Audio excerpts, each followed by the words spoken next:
Welcome to the Bare Metal Cyber Security Plus podcast. This series helps you prepare for the CompTIA Security Plus exam with focused explanations and practical context.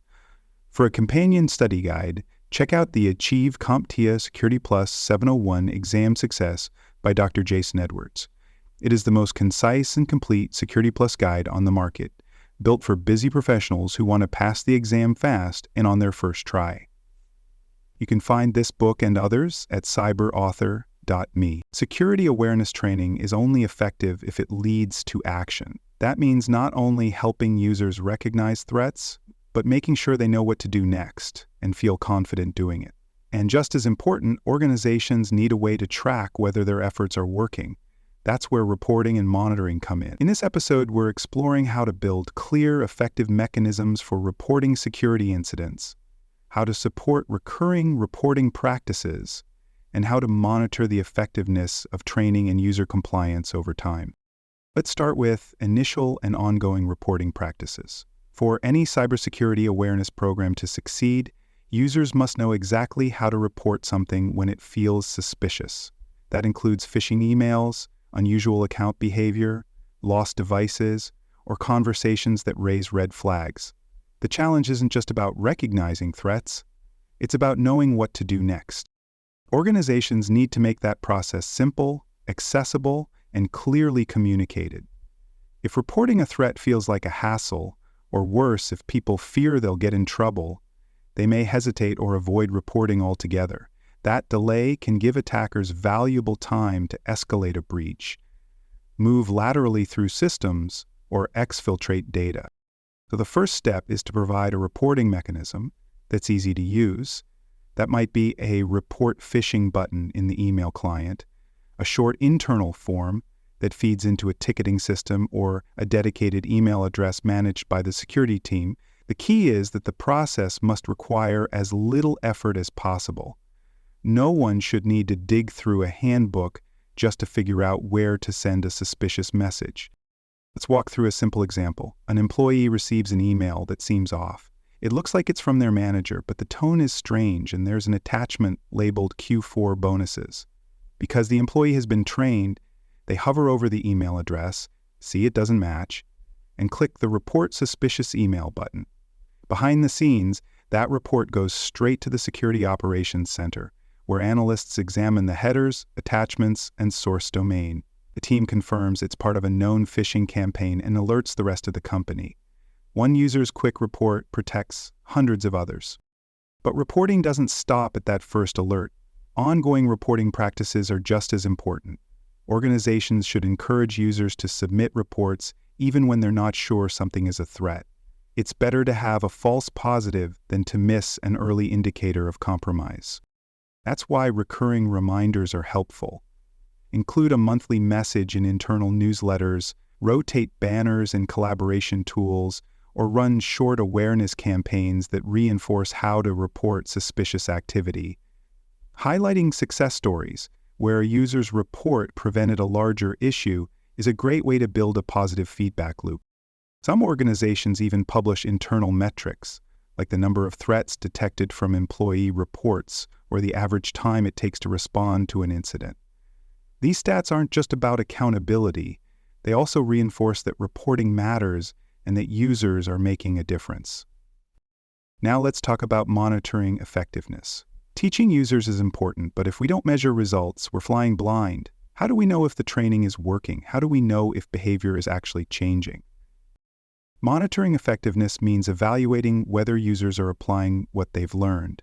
That could mean tracking how many phishing simulations are clicked, how often users report suspicious activity, or how quickly incidents are escalated. It could also mean reviewing audit logs to see whether users are following password policies, locking screens, or accessing systems within approved hours. Let's take a practical example. A company launches a quarterly phishing simulation. The first round shows a click rate of 27%, which is concerning. After a focused awareness campaign that includes training videos and follow-up messages, the next round drops to 15%. By the third round, it's down to 6%. That data tells a story. Training is having an impact, and behaviors are changing. That's what monitoring effectiveness looks like in action. But monitoring should go beyond click rates. For example, are employees completing required training modules on time? Are they acknowledging policies and understanding what they've agreed to? Are they using secure password practices? Are they reporting incidents quickly and correctly? The answers to these questions help security teams fine-tune awareness efforts and identify areas where reinforcement is needed. It's also important to look at qualitative feedback. After a training session or a phishing simulation, ask users what they found helpful or confusing. Were the scenarios realistic? Was the training engaging? Did it leave them feeling empowered or overwhelmed? Feedback loops like these help improve future training and ensure the content resonates with users. Organizations should also track trends across different departments or job roles. Maybe one team has a consistently high phishing click rate, maybe another group isn't completing required modules. That kind of insight allows for targeted outreach instead of a one-size-fits-all approach. And it can also surface root causes, like lack of manager support, confusing policy language, or tool limitations that prevent users from taking the right actions.